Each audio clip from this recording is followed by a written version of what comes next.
And కూటమి ప్రభుత్వం ఆంధ్రప్రదేశ్లో ఉన్నప్పటి నుంచి లేదు, కూటమిలోనే ఒక పార్ట్గా బీజేపీ దేశాన్ని నడుపుతున్నప్పుడు ఇట్లాంటి చెదురుమదురు సంఘటనలు ఎన్నో చూస్తున్నాము. కూటమిలో ఇప్పుడు లాస్ట్ మంత్ అనుకుంటాను, పశ్చిమ గోదావరి జిల్లా వీరవాసరం మండలంలో తోకలపూడి గ్రామంలో ఒక గేదెని ఒక మనిషి కొంతమంది ఒక మనిషి గేదె రేపు అవ్వబడిందనమాట. అత్యాచారానికి గురైపడింది. దాని కాళ్ళన్నీ కట్టేసి రేప్ చేశారనమాట. రేప్ చేసేప్పుడు అప్పుడు తర్వాత ఎవరో వెటర్నరీ డాక్టర్స్ వచ్చి దాన్ని పరీక్షలు చేసి దానికి వైద్య సదుపాయాలు అందించి, ఎందుకంటే ఆ గేదె వెనకాలన్నీ కూడా రక్కిన గోల్డ్ మార్క్స్ ఉన్నాయన్నమాట. ఇవన్నీ చూస్తుంటే చాలా బాధగా ఉంటుందండి. చాలా బాధగా ఉంటుంది. అట్లాగే ఇప్పుడు ముచ్చుమరిలో ఒక చిన్న పిల్లని రేప్ చేసి ఇంతవరకు అమ్మాయి డెడ్ బాడీ కూడా రేప్ చేసి చంపేశారు. ఇంతవరకు ఆ అమ్మాయి డెడ్ బాడీ కూడా ఎక్కడా కనిపించలేదు. సో ఇదొకటి. ఇట్లాంటివి చాలా సంఘటనలు జరిగినాయి. ఒక ఊరికి ఒక్కొక్కటి ఎగ్జాంపుల్గా చెప్పుకుంటున్నాం అనమాట మనం ఇప్పుడు. అయితే తర్వాత ఇప్పుడు లేటెస్ట్గా ఏంటంటే, ఇప్పుడు యూపీలో ఒక పెద్ద ఆయన అంటే ఒక 50 ఏళ్ల దాటిన వాళ్ళందరూ కూడాను జనరల్గా గ్రామాల్లో చాలా వయసు అయిపోయి పెద్ద ఆయన అన్నట్టుగాను అనుకుంటూ ఉంటారన్నమాట వాళ్ళు. కానీ వాళ్ళు మెంటల్ మెచ్యూరిటీ చాలా తక్కువగానే ఉంటుందనిపిస్తుంది ఈ సంఘటనలు చూస్తుంటే. ఆయన ఏం చేశాడంటే, ఒక బకరీ అంటే మేకని రేప్ చేశాడట.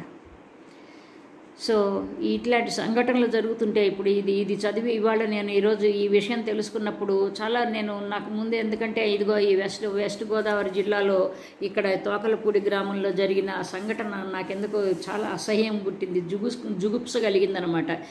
పోయి గేదెలను రేపు చేయటము ఇదంతా ఇంకా పరాకాష్ట, ఇంకా అసహ్యంలో పరాకాష్ట అనిపించింది. కాబట్టి ఇప్పుడు ఇవాళ అది వదిలిపెట్టేసేసాను నేను. ఆ వీడియో చేయటం అనేది నాకెందుకు నా మనసు అంగీకరించాల. కానీ ఇవాళ ఈ బకరీ అంటే ఈ మేక మీద ఎవడైతే అత్యాచారం చేశాడో వాడు ఏమన్నా చిన్న పిల్లాడు కుర్రాడు ఏదో తాగి చేశాడంటే కాదు, బుద్ధి లేకుండా ఒక మెచ్యూరిటీ వయసు వచ్చిన తర్వాత ఒక పెద్దవాడు ఒక మెచ్యూర్డ్ మ్యాన్ అనమాట.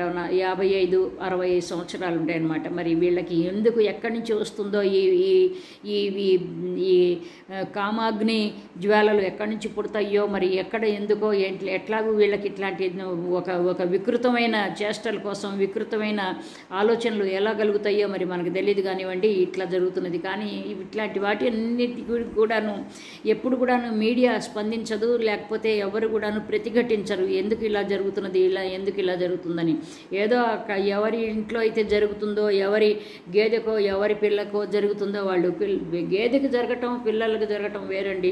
గేదెలకి ఎన్నో జంతువులకి జరిగిన దానికంటే కూడా పిల్లకి జరిగింది. కానీ ఏంటంటే పసిపిల్లలకు జరగటం అనేది బాధాకరంగా అనిపిస్తుంది. కానీ ఏంటంటే అది కూడా గేదెలు కావచ్చు, మేకలు కావచ్చు, ఇంకోటి కావచ్చు, అవి కూడా ప్రాణులే కదా. వాటికి ఎంత కష్టం కలిగి ఉంటుంది అట్లా కట్టేసి వాటిని అంత బాధ పెడితే అనేది చాలా బాధగా ఉంటుందన్నమాట. కాబట్టి ఏంటంటే కాదేది కవితకి అనర్హం అని పాపం శ్రీ గారు చెప్పినట్టుగానే ఆయన ఏ మాట మహానుభావుడు ఏ రోజున అట్లా అన్నాడు.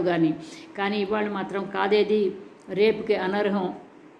బర్రె, మేక, దూడ, పంది, కోతి ఇవన్నీ కూడాను అనర్హం కాదు అనిపిస్తుంది అనమాట. అంటే ఏంటంటే రేప్ చెయ్యాలి అనే ఆలోచనే రావాలి. కానీ ఎక్కడైనా ఎవరు కనిపించినా, ఏ జంతువు కనిపించినా రేప్ చేస్తారు అనేదానికి ఇది ఉదాహరణ అనమాట.